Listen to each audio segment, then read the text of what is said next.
Les Jeux Olympiques de 2024, c'est dans 2 ans. Il va falloir donc attendre encore un peu pour assister aux exploits des athlètes. Mais depuis hier soir, c'est une vraie prouesse technique qui est en cours à Saint-Denis. Le début d'un chantier colossal pour poser la passerelle qui reliera le Stade de France au futur centre aquatique olympique.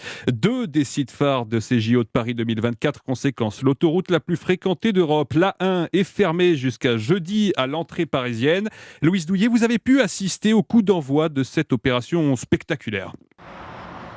Dernier passage de voiture avant la fermeture de l'autoroute, dernières heures avant de contempler ce bijou architectural qui va enjamber la 1 sans même un pilier au milieu.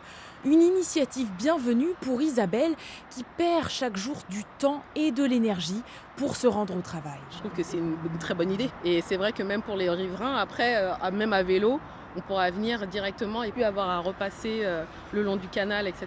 Une passerelle qui facilitera la vie des piétons comme des cyclistes. Ils passeront désormais au-dessus de l'autoroute la plus fréquentée d'Europe.